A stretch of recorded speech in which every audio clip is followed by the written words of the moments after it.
Clamur è jazz professional della Surselva. Al piano è Christian Müller de Lion, scolage de clavecin, in Surselva. La batteria suona gli Andrew Meissen de Tron e il studio di musica a Lucerna. Al bass è il Lucas Schwarz de Vela e il studio di musica alla scuola de jazz a San Gai.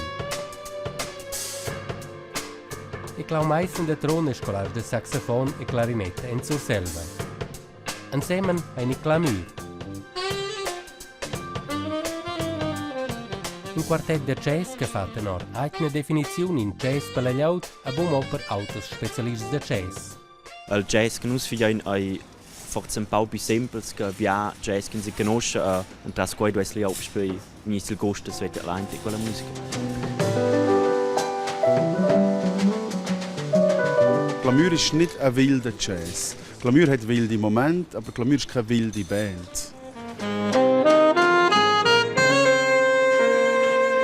Jazz è per me una musica che muss fare bene i sentimenti e le emozioni, per cui che ha da fare con improvvisazioni.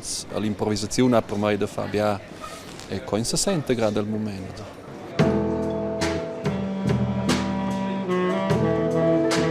Aber nus, per esempio, con Clamur figliamo in todo Talks, a cui ho nie suor de nostra musica, nostre melodie, se nus prendiamo l'ispirazione della musica popolare, con nus essen cresci. Da cui non traccia schon in fundamento.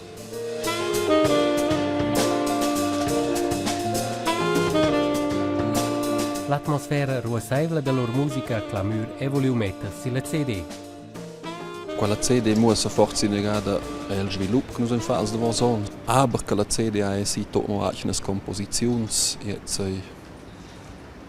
questo è il play a me.